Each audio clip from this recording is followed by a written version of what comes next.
we are very happy to have Sonal Jain from NYU, New York, and he has new and exciting conjecture to explain on λλ-invariants. Thanks very much for having me. So yeah, the title of my talk is Heuristics for Lambda-invariants. It's joint work with Jordan Ellenberg and Akshay Venkatesh. So here's the basic outline of the talk. So I'll begin by quickly defining the p-adic L function of a Dirichlet character and reviewing its interpolating property. And then I'll define the p-adic lambda invariant of the character and discuss how it essentially counts the number of zeros of the associated p-adic L function. I'll talk a little bit about computing the lambda invariant and how to detect it from the special values of the p-adic L function. And then I'll discuss the analogous setting over function fields, which will provide the basis for a conjecture about the distribution of Iwasawa lambda invariants in the case that chi is a quadratic Dirichlet character. And then I'll state a couple theorems about p-adic random matrices that we use to model the statistics of lambda invariants. And then finally, I'll discuss the predictions, a conjecture, as well as some data and some possible further directions that might be interesting. Oops. OK, so we fix an algebraic closure QP bar of Q. And we let chi be a Dirichlet character or primitive conductor, and omega be the Teichmuller character. Although chi is not valued in C, it nonetheless makes sense to compute the Dirichlet L function attached to chi at a negative integer value. Let k be a non-negative integer, then there's a unique p-adic algebraic number such that for every embedding of QP bar into C, every embedding I of QP bar into C, the value of the Dirichlet character of the Dirichlet L function at the complex character, that's the composition of chi with the embedding, is at negative k is equal to L. So we'll define the value of the Dirichlet L function at this p-adic character at minus k by this number L. Okay? And then L superscript p is just the same value with the p Euler factor removed. Okay, so this proposition is due to Iwasawa, so there's a unique p-adic power series f sub chi such that f sub chi of 1 plus p to the minus s minus 1 is equal to this value L superscript p at s at the character chi twisted by the Teichmuller character to the power s. So for any negative integer s, and so we'll define the p-adic L function attached to chi by this power series, and so LP of S chi is equal to the value of this power series at 1 plus p to the s minus 1 for s inside the closed unit disk. So this is an actual interpolation of the values, of the usual values at points that are congruent to 1 modulo p minus 1. I should note that the normalization here is a bit non-standard. I think usually people take omega to the s minus 1, but it can always be parameterized. The mathematics will still be the same. And so we chose this normalization because it sort of matches well with the function field setting. Okay, so if f is a p-adic power series, and there's a unique factorization of f as p to some power times a unit times some distinguished polynomial. So distinguished means that it's congruent mod the maximal ideal to t to the degree of p. Okay, so the power series will have precisely degree of p zeros inside this open unit disk. Okay. So a fundamental theorem of Ferraro and Washington says that if f is f sub chi, with chi a quadratic character, actually it's more general than this, but in the case that we're interested in, mu is equal to 0. So in other words, we have a unique factorization of f into a polynomial, a distinguished polynomial, times a unit. And so we'll define the lambda invariant of chi to be the degree of this polynomial p sub chi. Okay, so lambda is roughly the number of zeros of the p-adic L function. That's not quite, it's not exactly true. It's always bounded below by the number of zeros of the p-adic L function. But not every zero lies in the image of s going to 1 plus p to the minus s minus 1. So you might have some extra zeros, but we'll be interested in the zeros of the power series. Okay. All right, so the lambda invariant is a very important invariant. After the class number, it's maybe one of the more important invariants. So it sort of controls the growth of class numbers in cyclotomic towers. So I wrote a specific case of a theorem of Iwasawa. So let's suppose chi is a quadratic character of discriminant f, and let p to the e sub n be the size of the Silo subgroup of the relative class group of q of square root f. I join zeta p to the n over q of zeta p to the n. Then this p order, this e sub n, it grows linearly in n with slope lambda. So nu here is independent of n, and this holds for sufficiently large n. Okay. All right, so for example, we can take the quadratic character of discriminant minus 41, and in this case, the lambda invariant is equal to 3. And then there's some strange sort of 3 divisibilities, some unusual 3 divisibilities that are sort of related to the fact that the lambda invariant here is 3. Okay, so, well, I guess you can, so L of minus 2 is highly divisible by 3.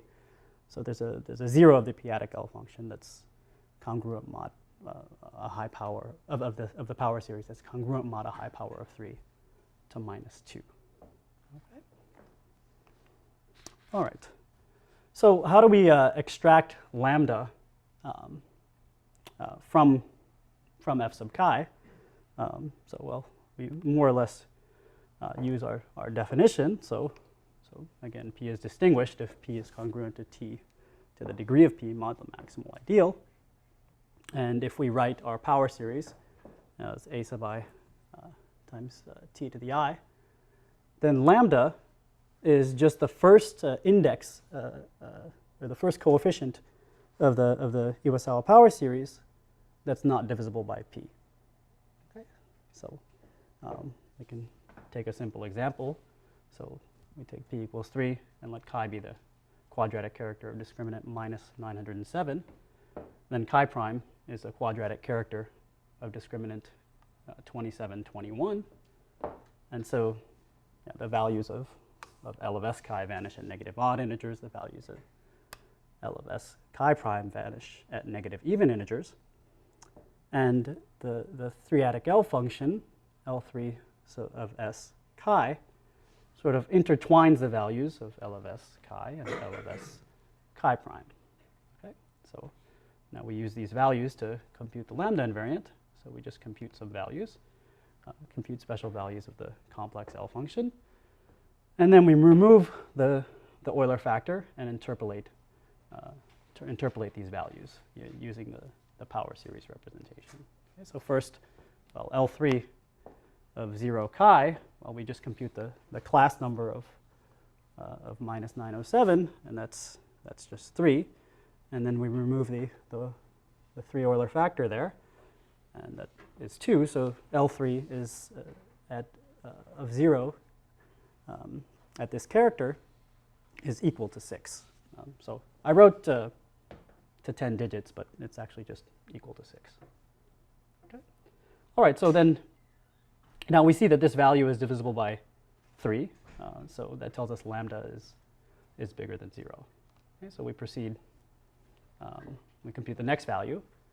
So we compute L of minus 1. So now chi prime of 3, that vanishes, but we compute L of minus 1 at the character now of discriminant, so the complex L function at the character of discriminant 27, 21. And so it's equal to minus 9948. And then I just wrote it out in p-adic digits.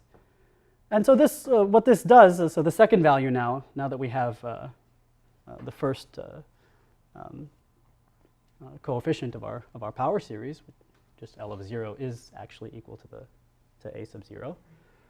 Then we just subtract L of 0 from L of 1, and then we're left with p times a1 plus p squared times a2 and so forth, and we divide by p, which is 3 in this case, and we get a1. And we find in this case that a1 is congruent to 0 mod 3, and this tells us lambda is bigger than 1. Okay, so this, you can actually do this, continue in this fashion. So we compute minus 2 and so forth, and then killing off all the previous parts of the power series, and then checking that certain valuations are strictly increasing. You could compute a2 to be congruent to 0 mod 3 as well, and find lambda is bigger than 2. Okay, so eventually, you compute that you find a3 is congruent to 1 modulo 3. And so this tells us what the 3-adic lambda invariant of q of square root of minus 907 is. So in general, computing, you need to compute m values of the p-adic L function to provably locate lambda for any lambda, if lambda is strictly less than m. Okay? So, so in general, we use this interpolation to do this sort of interpolation to do these calculations. So if we have any n values in p times ep, any distinct n values, and there's a linear functional s sub n, such that q sub s sub n from qp to the n to qp that depends only on x1 up to xn, and that gives us essentially the nth coefficient to precision p to the n, p to the big N minus n. Okay, so, but so as the xi, if the xi's are p-adically close, then the coefficients of s sub n will become p-adically very large. So I guess in order to apply this, you really need to know the values f of x sub j to high p-adic precision. Okay, so that's about all I'll say about computation. But with n values, you can compute a sub n to this precision. And so in general, to rapidly compute lambda invariants, a lot of people have thought hard about how to compute complex L functions quickly at integer values. So use their methods, so Archimedean transcendental methods to compute these classical L values, and then use the above proposition to interpolate. You can do better than e to the half there. You can, yeah, but yeah, but yeah, Gaith-Yari, he's actually, yeah, you can do better than d to the 1/2, but we need exact values here. So d to the half, you can then get it as accurate as you want. I don't think it's a problem. You don't think it's a problem? Okay, yeah. So in any case, we could probably do it much faster, but no, much faster.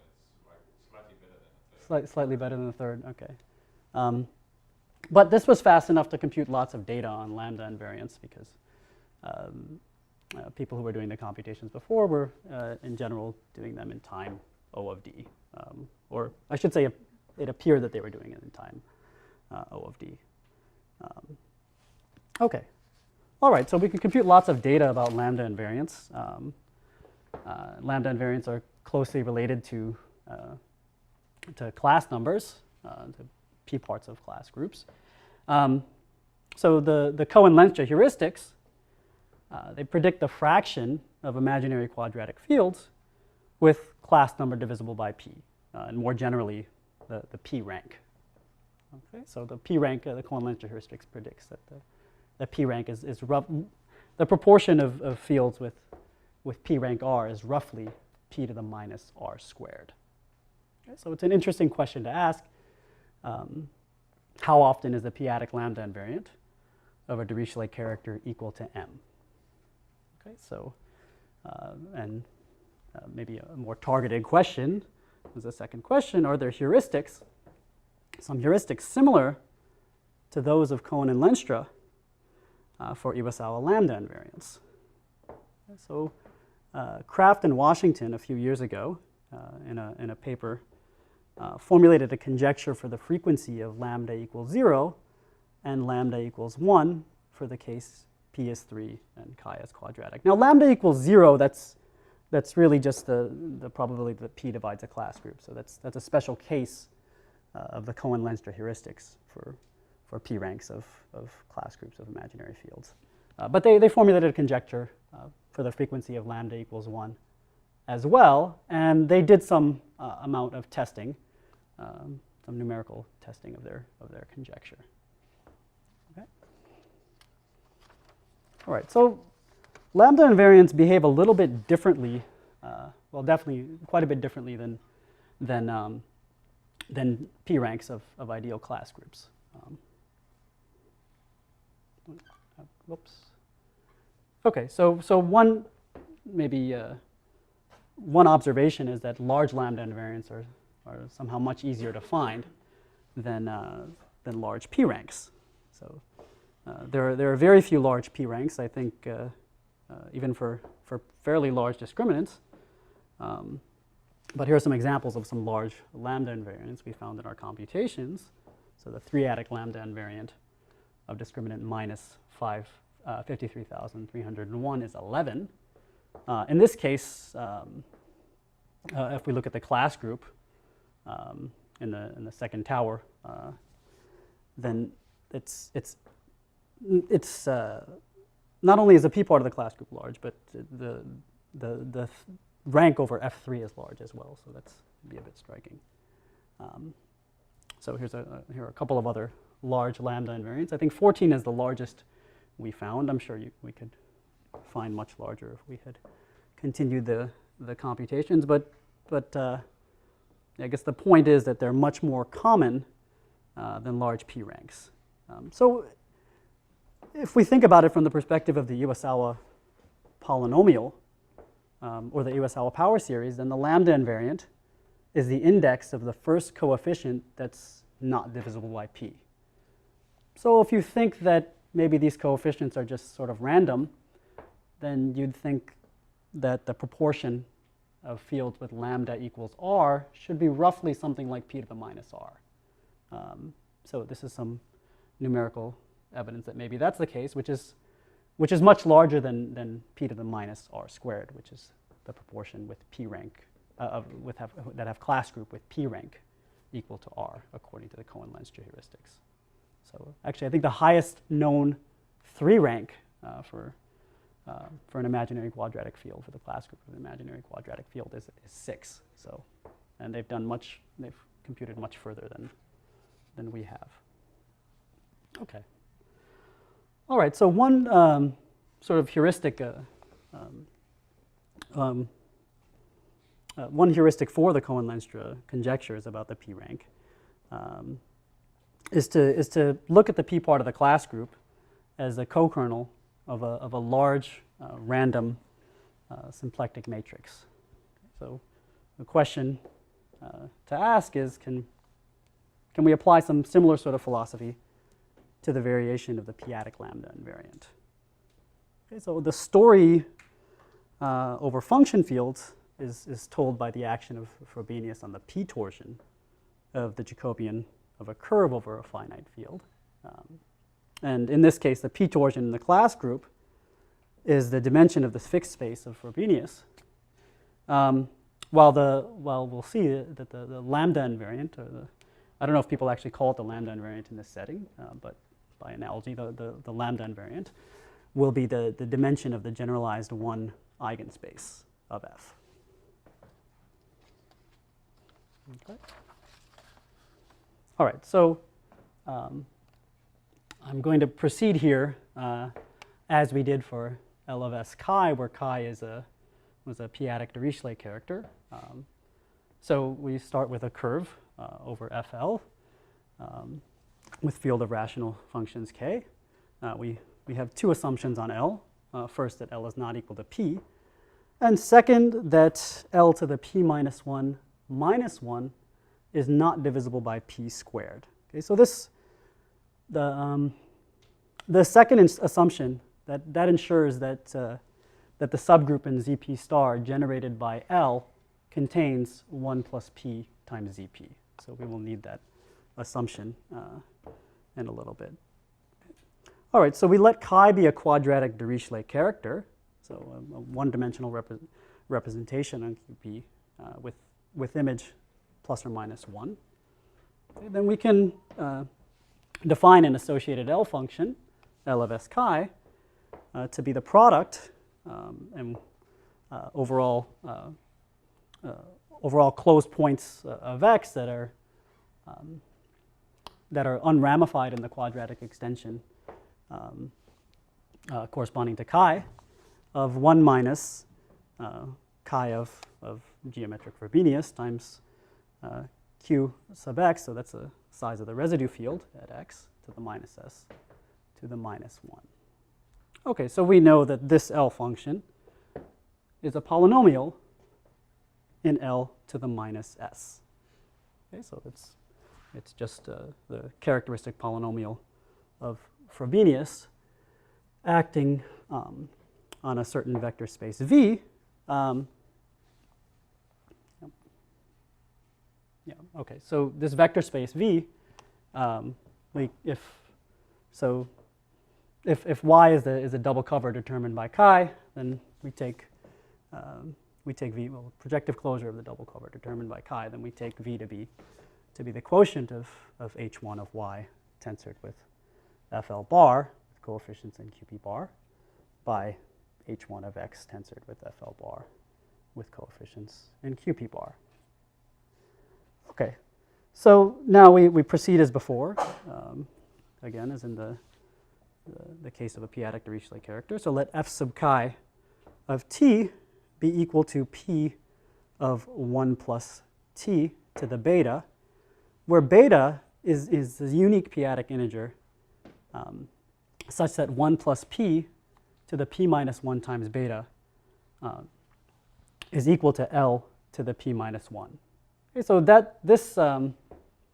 such a beta exists by the second hypothesis we put on L. Okay? So then, if we look at f sub chi of 1 plus p to the minus s minus 1, okay, this is equal to the determinant of 1 minus L to the s times Frobenius acting on our vector space V for s congruent to 0 modulo p minus 1. And then more generally, we have a twist involved.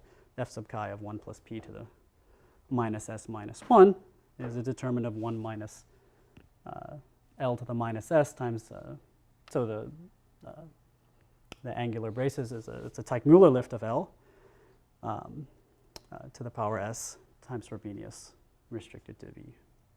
Okay, so we're just proceeding sort of as before. Omega here is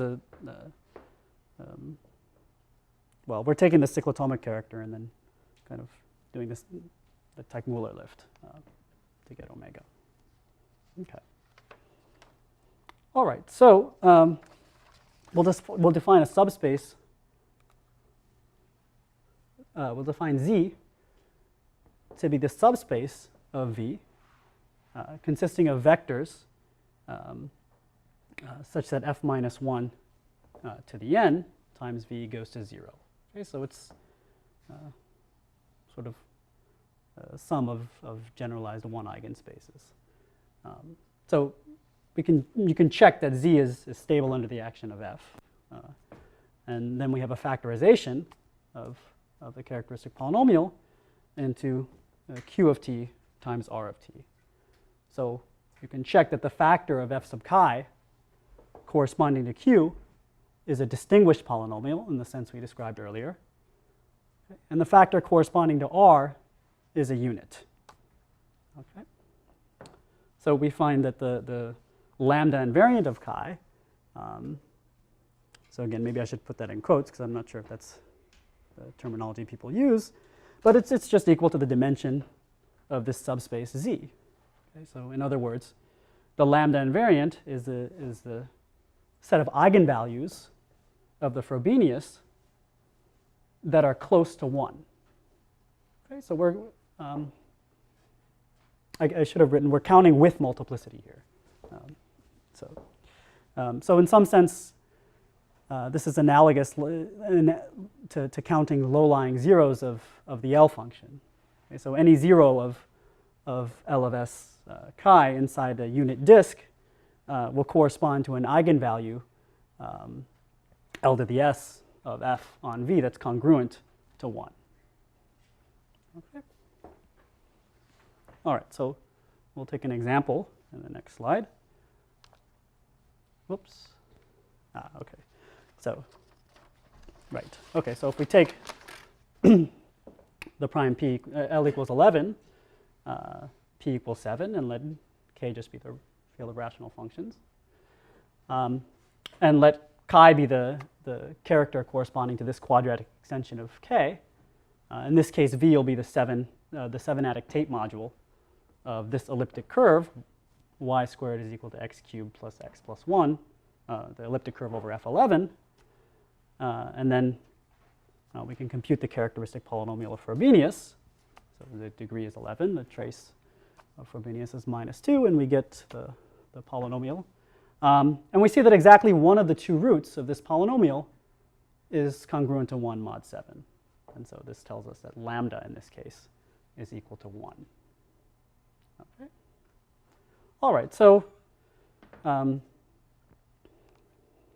the p-adic lambda invariant essentially counts the number of zeros of the p-adic L function. They count the number of zeros that are in a small p-adic neighborhood of 0, sort of analogous to counting the zeros in a small Archimedean neighborhood of the critical point. And so one might guess that the probability or the proportion of fields that have lambda is equal to m should be the same that the probability that some large random p-adic matrix has m eigenvalues close to 1. Okay, so of course we have to think about what group and so forth, but maybe this is a reasonable guess. All right, so oops, okay, wait, did I skip one? No. All right. Okay, so let V be a free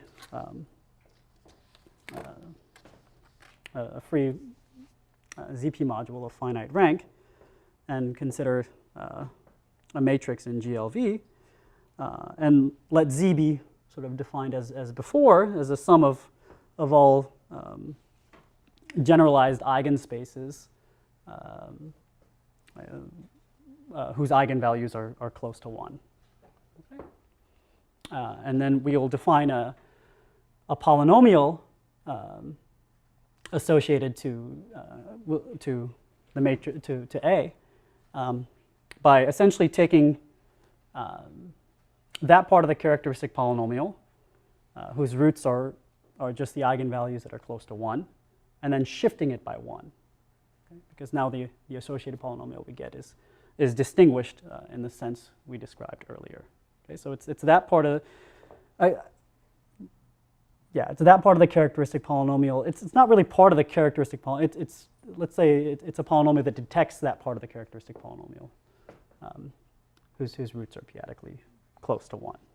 Okay, so the guess is that the statistics of P sub A should match the statistics of the Iwasawa polynomial if A is taken from the appropriate group. Okay. All right. So let's set rho equal to this product. So this product is probably very familiar to this audience. So this appears in the Cohen-Leinster heuristics. It's the probability that a large random matrix over FP is non-singular. And it's also the probability that a random abelian P group is trivial. And if we take the Cohen-Leinster distribution. Okay. I think that's critical. Yeah. One over automorphism. Yeah. That was Yeah. the only rule they gave. Yeah, I guess we could just define the Cohen-Leinster distribution to be 1 over the size of the automorphism group. Interpolation in terms of matrices was, I think, probably first by Washington. Was it? I think so. Okay. In this kind of thing. Okay, so probably I should have written. I don't think Cohen and Leinster ever mentioned matrices. Okay, so I probably should have mentioned Washington here, but yeah, essentially this rho times 1 over the auto. Maybe U. That was about U. Why U? He was trying to prove the function field Cohen-Leinster heuristics, and I think maybe he, one of those guys first observed the relation between the two distributions. I don't know. Okay. Somebody U. U. He works in representation theory now. He's the guy who computed the monodromy of hyperelliptic curves exactly with the SP2 GC. Do you remember around what year that was? Jude came here. Okay. Student at Harvard, right? Some time ago. Okay. All right. So we'll consider matrices in both the GLN-ZP as well as GSP. Well, certain cosets of GSP. The statistics will turn out to be the same for these cosets of GSP as well as GLN.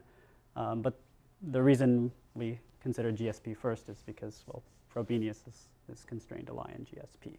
But the statistics turn out to be the same.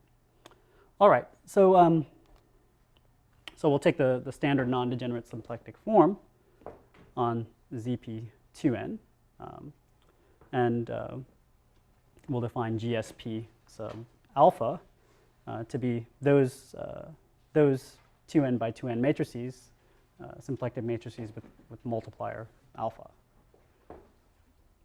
Then the generalized symplectic group is a union of over all these cosets. And actually, we'll have to assume that alpha is not congruent to 1 mod p. So the statistics turn out to be different in the case alpha reduces to 1 mod p. Okay.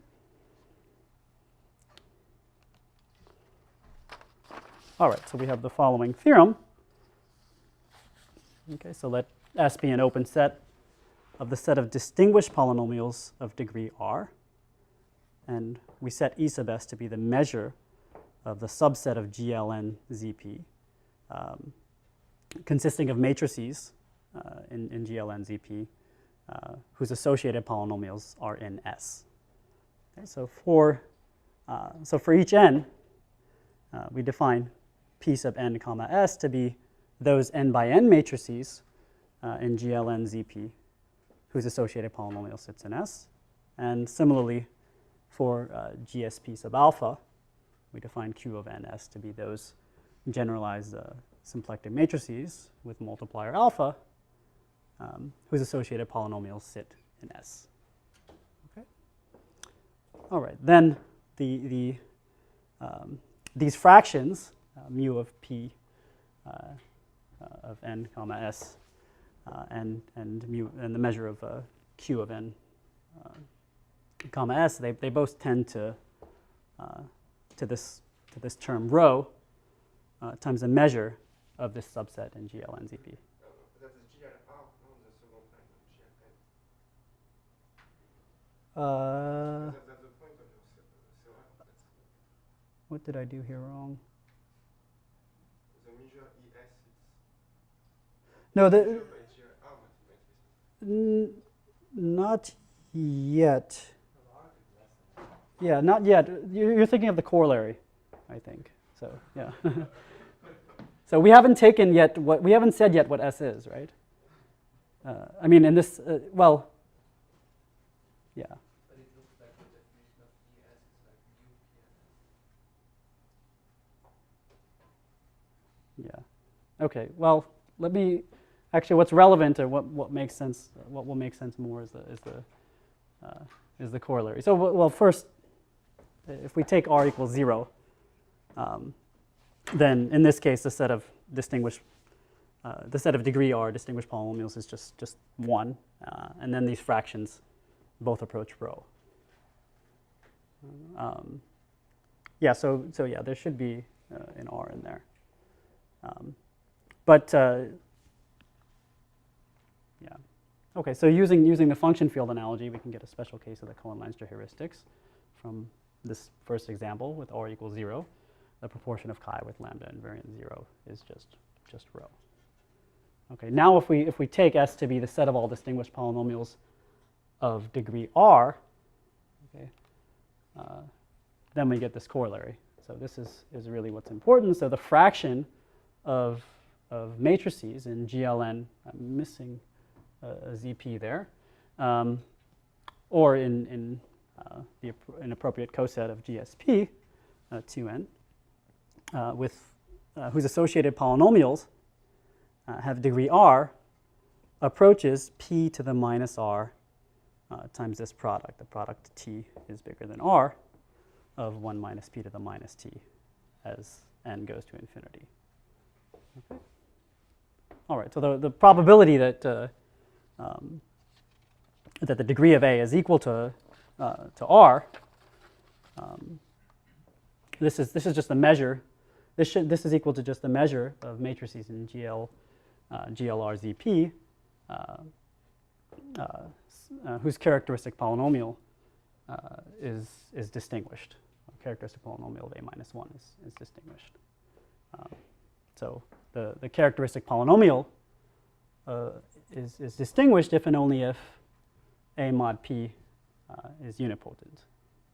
Okay, so then we just have to compute, in order to finish the proof of the corollary from the theorem, we have to compute the number of unipotent matrices in GLRFP. Okay, so this is just p to the r squared minus r. And then the cardinality of GLRFP, which is just p to the r squared times the product I less than or equal to r of 1 minus p to the minus I to the minus 1. And then we get the corollary by dividing these and multiplying by rho. Okay, so based on these computations, as well as some data you'll see in a few minutes, we conjecture the following. So amongst quadratic characters with chi of p not equal to 1, so we don't want to, we conditioned for there not being a trivial 0. We don't want that, the term we use to remove the Euler p factor to vanish.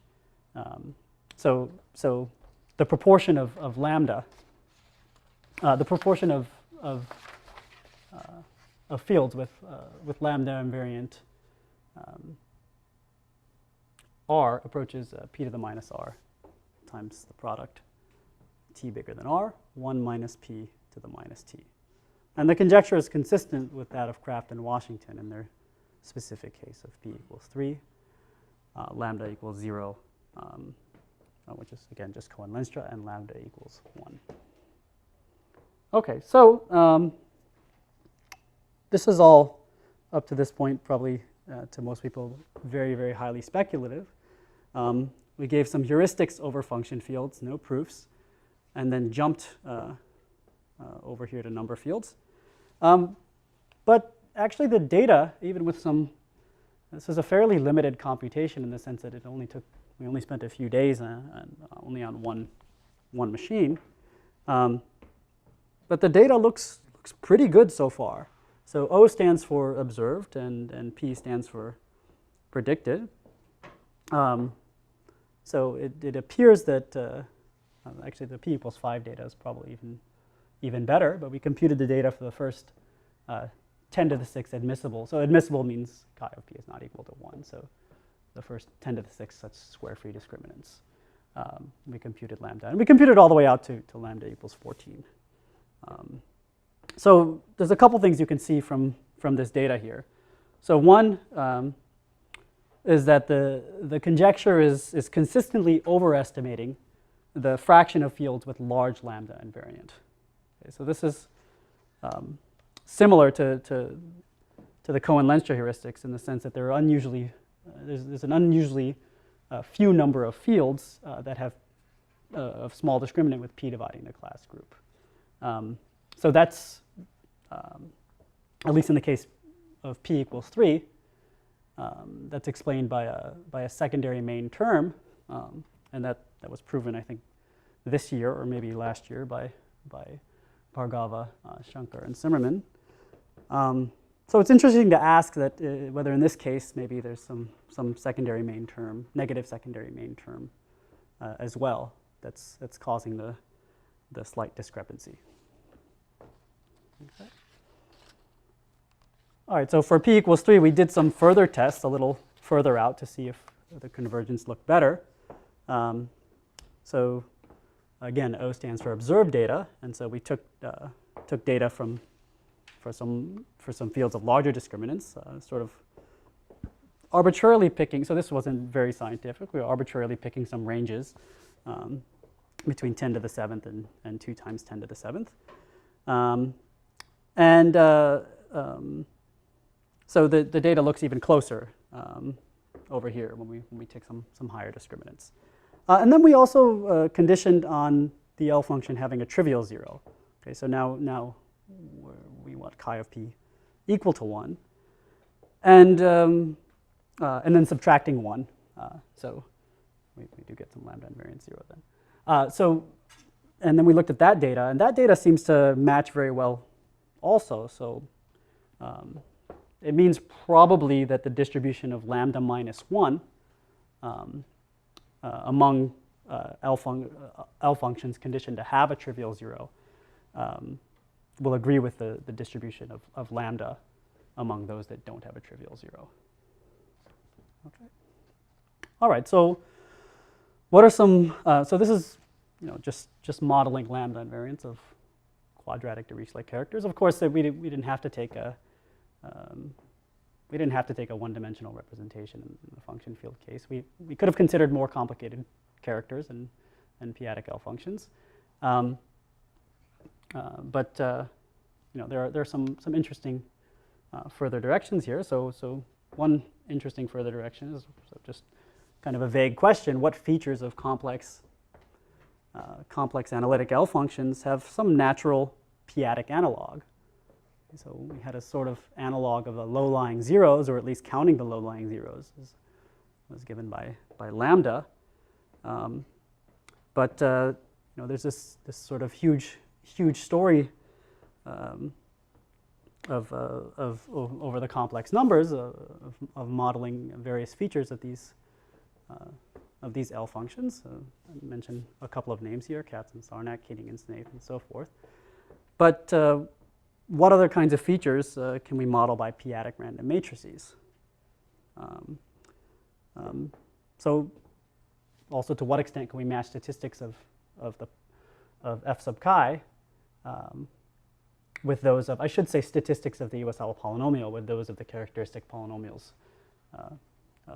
these associated polynomials to matrices from some p-adic, some compact p-adic groups. Also, what about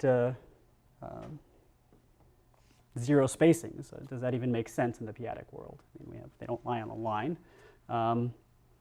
What about the things like the pair correlation? Does that somehow correspond to the discriminant of f sub chi? Maybe. At least when lambda equals 2, you have 2 zeros, and then you can make sense of a spacing. It's just a p-adic distance between the zeros, or it's just given by the discriminant of the Iwasawa polynomial. Okay, so for lambda equals 2, we can compute the corresponding statistics, and in this case, it makes sense. It's a distance, just a distance between the two roots. And so this quantity here should model the distance between the two roots. Well, some preliminary computation, we did some amount of computation. Now again, when you're starting to want the p-adic distance between two roots, you need to compute a lot more special values of the L function because you need high p-adic precision. Detecting lambda, you just need the coefficients mod p. So it's harder. So for the first 7,500 admissible discriminants with lambda equals 2, we have this observed data and predicted data. So it's not in line, the observed data and the predicted data, and maybe the convergence is slow and we need to compute a lot further, or maybe the heuristic is wrong. Correct. You know that Glitzko's work, Akshay very explained corrections exactly when the distance gets a little bit bigger. Huh. Glitzko was quite perplexed. He thought the whole theory was falling apart. Okay. All right. That I think is explainable. Okay. So that's good. So maybe this discrepancy is. When you get to 5 and 6. Then there's such. Yeah. Actually, it's. That happens in our community. Huh. Yeah, I guess for this, there's so little data. I mean, I don't know. There's only 7,500 discriminants, and then at 5, we have, just 1% of them. So that's 75 discriminants. That's probably not enough to say anything. You need to sound like a doctor who's doing statistics for patients. Claiming they got a cure for something. Okay. So other questions, maybe related questions, is can one prove some of these results? So I gave this sort of hand-waving thing over function fields. So can one prove some of these results? So recently, Ellenberg, Venkatesh, and Westerland posted a paper in which they essentially prove the Cohen-Leinster heuristics over function fields. So maybe it's not totally unreasonable to ask if we can prove. Huh? Why not? Yeah. Seems to me the same. Seems to you the same? Just to emphasize the depth of what they did was they fixed P, like you are, Mm-hmm. and looked at all quadratic extensions. And then they almost get there. While if you actually varied the characteristic, you did an extra averaging, it becomes very easy. So you might do the other thing first. Okay. Kind of thing that I would imagine is much easier. All right, so it may not be out of reach to prove such results. And then again, as I mentioned before, what about some more general L functions, p-adic L functions attached to modular forms? Again, we took a one-dimensional representation in a quadratic character. This is the easiest case to compute. That's basically why we did that. So you could certainly try to do this in a more general setting. And maybe one interesting computational question for anybody who likes computation is there a genuinely fast p-adic way? There must be, but can somebody tell me a genuinely fast p-adic way to compute the p-adic L function? I mean, probably somebody just has to think about it. So yeah, that's all for my talk. I guess I finished a little bit early, but I hope you guys enjoyed.